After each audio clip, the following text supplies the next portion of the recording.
Hi, I'm Daniel Lucas, and welcome to Book 101 Review. Book 101 is all about the books that I read for the last 40 years. And today I have my special guest.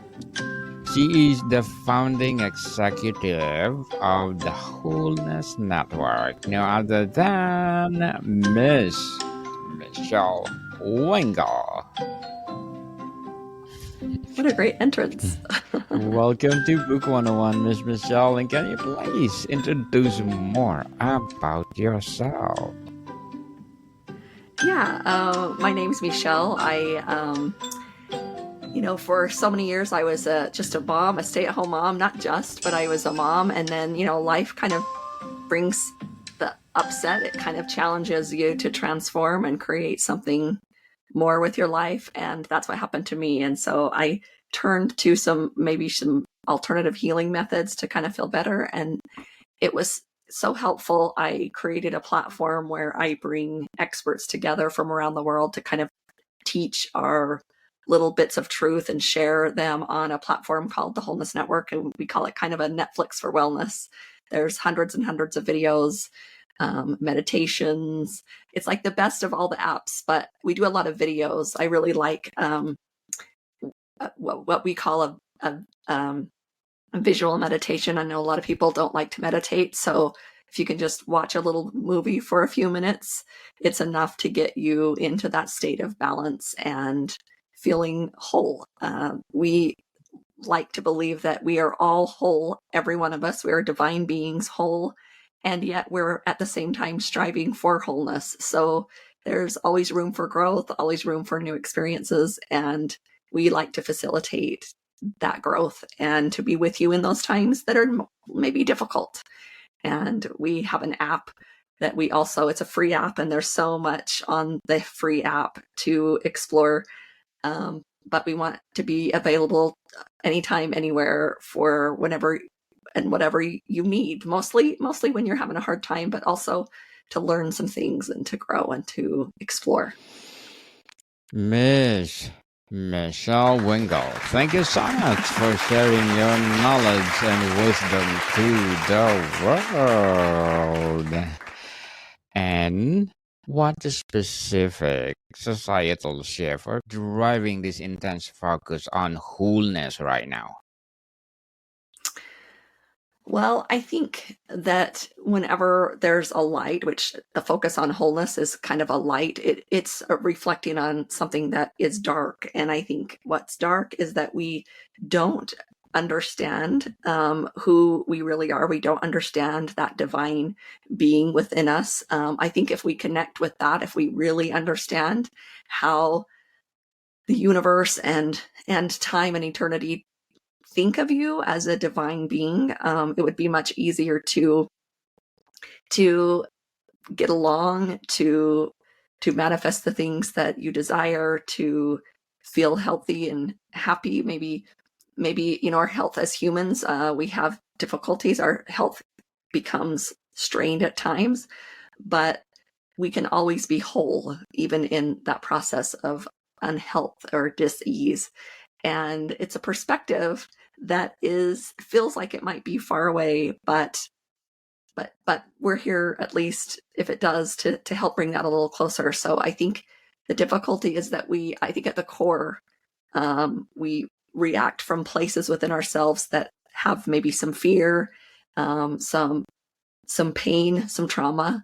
And I think once we heal those, things start to get better. But I think the problem is that we don't know our greatness. We don't know this divine sense of who we are.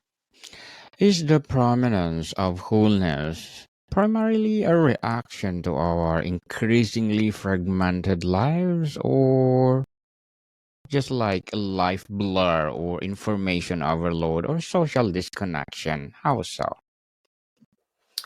That's a good question. The idea of wholeness wasn't, when we kind of started planning this out, it wasn't really known. When we Googled it, it wasn't being used in the way that we wanted to use it. And I think that it's time for, I think that we can think about, first we got to figure out where we're at. We got to figure out where we're at and be honest and real about that, because I think, even if we're having a hard time, we might even try to tell ourselves we're not, but if we look at wholeness, it helps us see that being whole requires all of who we are, all of our choices, all of our ups, all of our downs, and that it's all in divine order. And I think that once we feel that within ourselves, we can project that out, and that becomes an automatic response toward others. How does the current conversation about wholeness differ from or build upon and the earlier wellness and self-care movements, Miss Mechelle?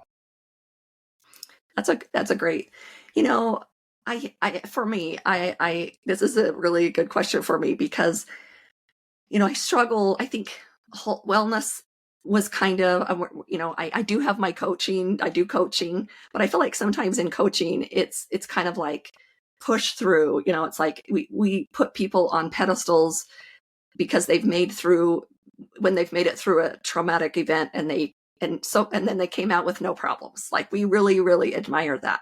But that's not the way our bodies are created or that they function. When we go through a difficult thing, our nervous system creates, as it should, a pattern for it to never be repeated again. And we don't understand that.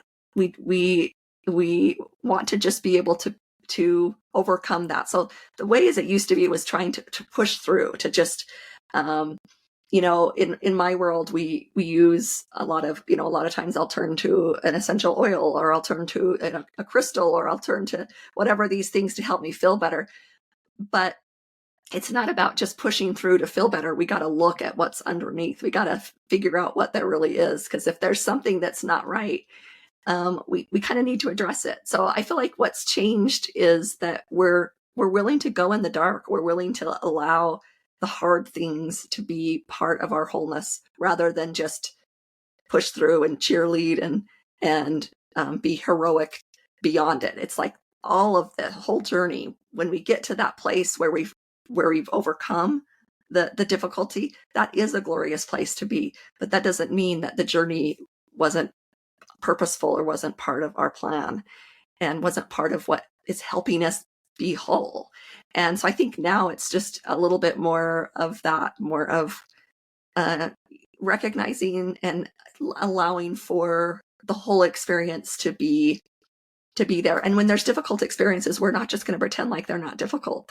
It's all part of who we are. So we are going to be in the moment, and in every moment we're whole. And like I say, when we're striving as well, it's like two conflicting things, but they come together in this idea of wholeness. So that's what I would say. I'd say really it's changed, as far as, instead of just hoorah through it, we're gonna sit in it for like maybe a little bit. We're gonna be with you in it. We're gonna have a connection that fuels a transformation, where I think brute force was kind of the way that it has kind of been done before, or just motivation or toughness. And I think it's okay to be gentle, and it's okay to have all the feelings as we go along, and have someone support us in that. Very well said, Miss Mechelle. Very well said. Beautifully articulated. Wholeness is a concept found in ancient philosophies, religions, and indigenous wisdom. Why is it resonating so powerfully now in our contemporary context? I think we're ready. I think we're ready to bring all that the generations have done, good and bad, and we're going to bring it all together and find it in balance. I think our logo is the seed of life, or a portion of the flower of life, and we find that symbol in all sorts of cultures across time, and it's really fascinating. There is something special and maybe even magical happening in this moment, where we're bringing all of these truths, all of the wisdom from generations and from different times, and bringing it together. And I think it's no accident that that it's coming together at this time. I think it's beautiful, and I think it's great to learn new things. We've got a whole bunch of new tools.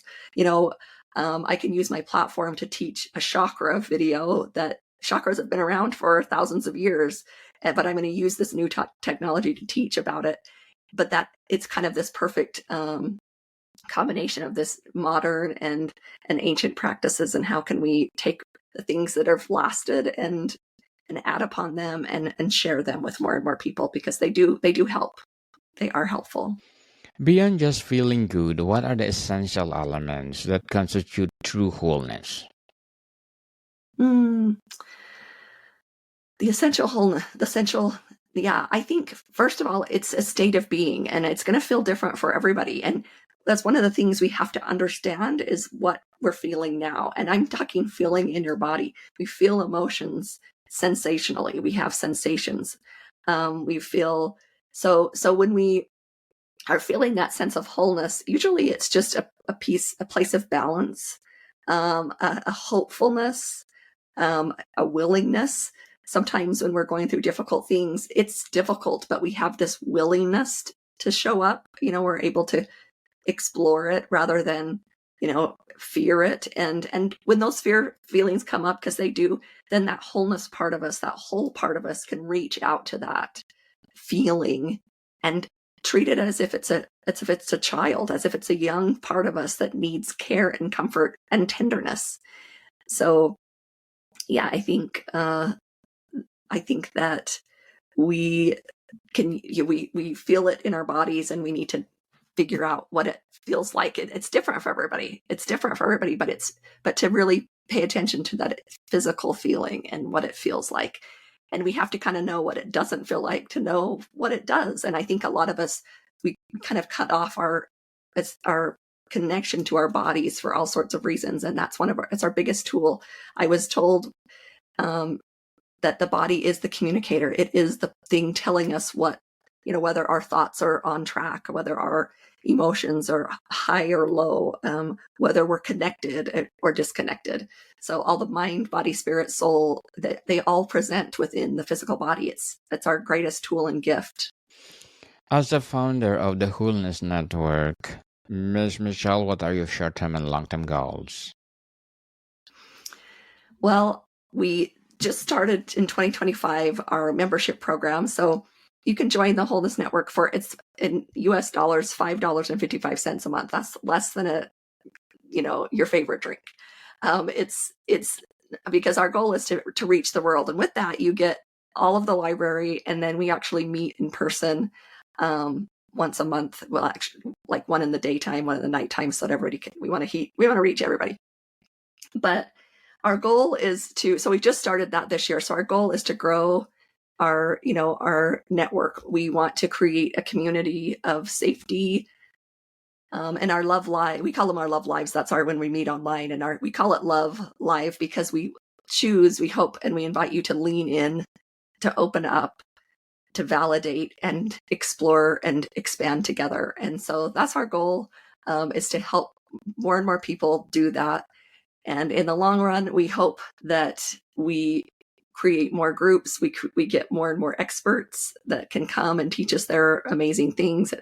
We have classes that you can buy and that you can be part of, but that are separate from the network. But just to bring a whole bunch of the great wisdom seekers and wisdom makers of the earth to teach and to share and to help grow that feeling of wholeness in whatever way is their particular gift, whatever they have. So to grow and grow and grow, and to hopefully someday, you'll turn on your smart TV and there's your Wholeness Network, app.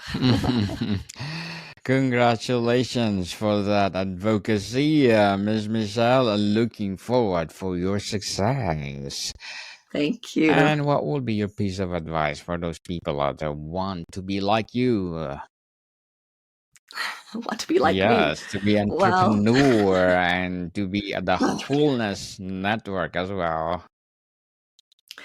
Yeah, I say, listen inside. Everybody has a purpose. Everybody has thing that makes them shine and makes other people light up, and to go inside and find that. I was just talking today, I've got, I'm an intuitive person, and so I get people that reach out and they really want me to give them their answers, and I totally understand that feeling.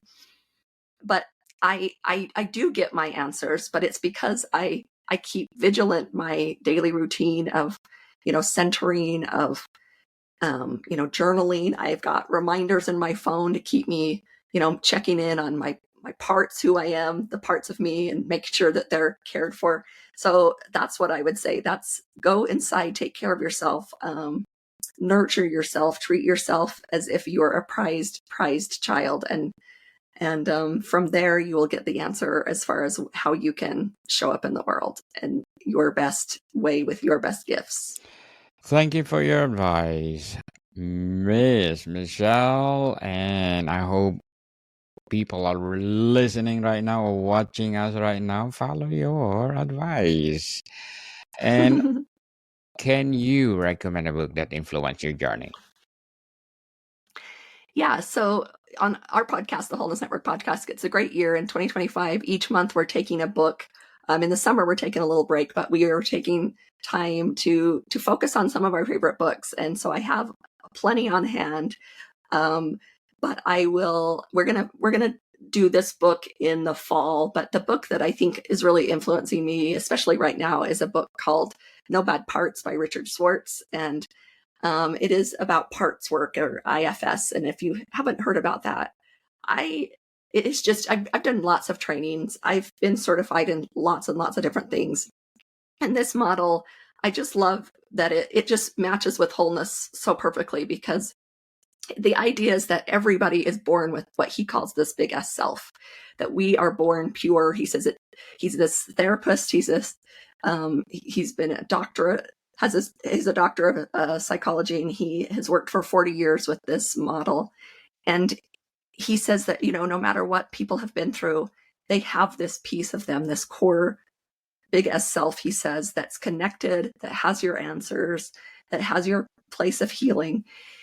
And as we learn to connect with that, our lives just kind of change. We see ourselves not as this broken person, but as what he calls a self-led person. So we have these parts of us, and it comes up naturally. Sometimes we'll say, somebody will invite us somewhere, and we'll really feel like a part of me wants to go and a part of me does not.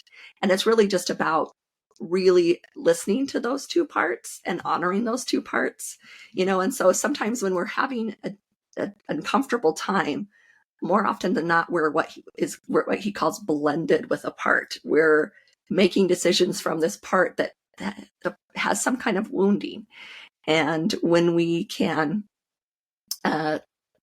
go within and ask that part, what do we need? And a lot of times, there's another part. A lot of times it'll be like, no, this is really how it is. And there's like this other part that's maybe protective. And all parts that are kind of having a hard time, they're protecting us. They're all there for protection. And so it's about learning to dialogue with these inner parts and really loving them and listening to what they have to say, and to learn to speak for them rather than from these parts. So it's a great book. He also has a book for relationships that's the best relationship book ever. So that's the book I would recommend, even though I have so many. I love books. Thank you for your recommendation, Miss Mechelle.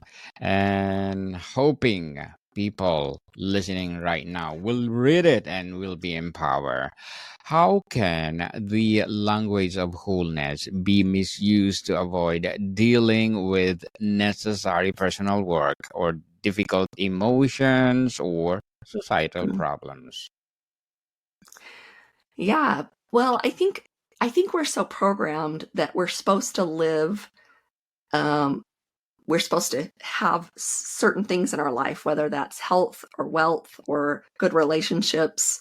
Of course we all want those things, but to live a whole life is also about everything in between. And so I think we get in the way when we only think that we're whole, or that we can feel good, or be, or be justified or be, our lives can have meaning only when things are good. I think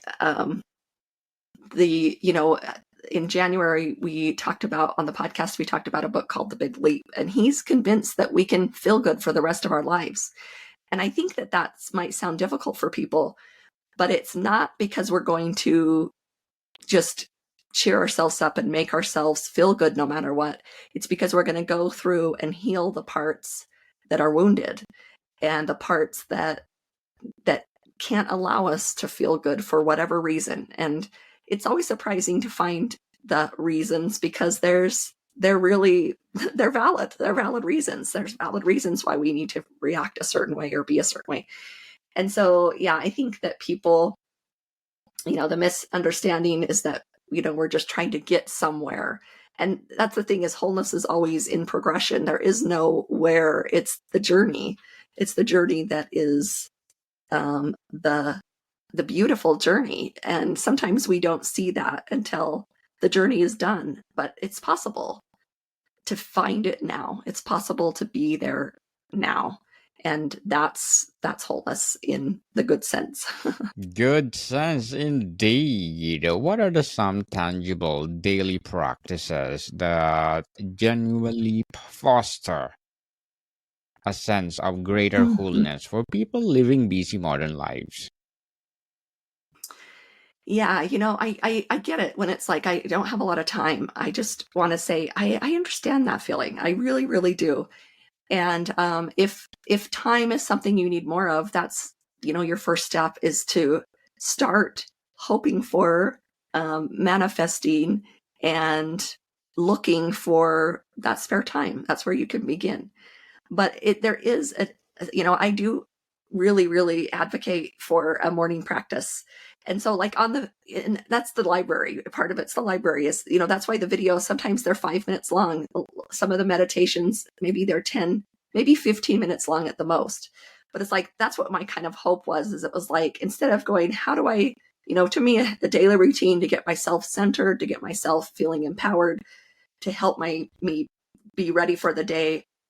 And a morning routine is really important to me. So if you want to, if you take a little bit of video, watch a little video, that's it. You've done it. You're just trying to get into this space where you come to center, you can take a deep breath down in your belly, and you feel empowered toward the day. So it takes, that's my thing, is just to begin the day with just a few minutes. It can be 5 minutes of time. I have a card deck you can buy on the website where it's called the Morning Thrive, and it gives you something to do every day. The videos, there's a whole video library of over 400 videos to help you. But that morning routine, or maybe yours is at night, but sometimes set aside to just, so that your goal in that moment is just to feel better.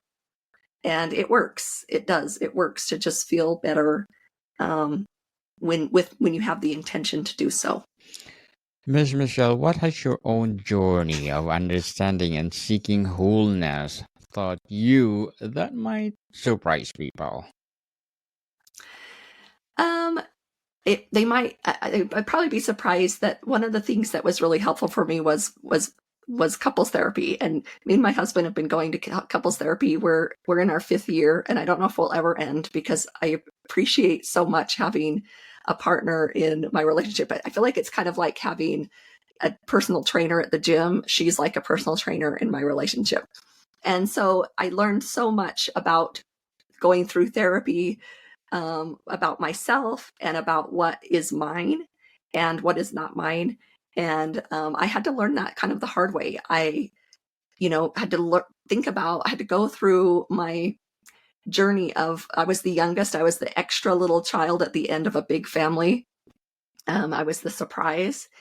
And my parents didn't get along very well. They weren't kind to each other. And it caused a lot of trauma in my life. And of course, created a lot of projections toward my husband. And then he had his life. Now, me and my husband are born on the same day, and we were born in the same hospital. So we should have a magic fairy tale. And we do. We have a great relationship. Yes. But I just share that, even us who thinks it should be fairy tale, we needed some help to figure out how to communicate on the same page. And we learned so much from therapy. So I think people are often, they think that I must have it all together. And I just want to say, no, I'm in the striving too. I'm striving the same as y'all. I'm trying to discover my wholeness on a daily basis. And some days it's not there. Some days it's rough. And what I do on those days is pause. I don't spiral, and I don't give up hope. I just pause and take care of myself, and I don't let that feel like that is too much or unnecessary. I allow for those days, and I don't like them, but I allow them. Very well said, Miss Mechelle. Very well said and beautifully articulated. And before we wrap up our discussion for today, I'm inviting you to please do listen to my other podcast, my other podcast, because my Abstract Essay is already in 5th season, Abstract Poetry in 2nd season, and of course my Book 101 review in its 5th season too, Comedy 101 in 2nd season, and of course my Food 101 in its 5th season as well, Geography 101 in 4th season, and my baby podcast Law 101 and Mental Health 101, Love Letters in 3rd season, and Movie 101 review and Music 101 in 4th season, and Science 101 and Sex 101 in 1st season. Please listen to them wherever you listen your podcast. Miss Mechelle, if wholeness is the universe, collective unconscious whispering to us right now, what do you feel it's most urgently inviting humanity to remember or embody? I think to remember that divinity, that divine self, that gift of being here. I've never met a person, again, I'm an intuitive type person. I've never met somebody who I didn't recognize that divine self in. And if it's in the way, if we can't see it, or if it's difficult to see, then we know there's a lot of wounding there. And so if we can, that's the remembering is, and that's what I think we're being called to remember, is this divine part of who we are, that we are the spark, the spark of God, each of us, and to really embody that. I think if we embody that, we change the world. We change the world totally if we embody what Miss Mechelle talking about. And thank you so much for sharing your knowledge and wisdom to the world. So, Miss Mechelle, can you please invite our listeners to support your advocacy as well as your podcast, or as well as your business itself? Yeah, we'd love to connect. We're the Wholeness Network. You can meet us at thewholenessnetwork.com. We are the Wholeness Network on all the social media platforms, and the app is called the Wholeness Library, or Wholeness Library on Apple and Google. And our podcast is called the Wholeness Network Podcast, and it's everywhere you get podcasts too. So yeah, we invite you to be part of our group, part of our network. You're welcome. You're welcome there. I want to be part to your network, Miss Mechelle. And yes, people, let's support Miss Mechelle Wingle, because if you support her, more and more and more empowering episodes of the podcast itself, more and more and more empowering coaching to come for sure, and more empowering business to come. So Miss Mechelle, thank you so much for your time. Yeah, thank you so much for being here. I appreciate it. Good luck with all you've got going too. Thank you so much. More to come, people. See you soon.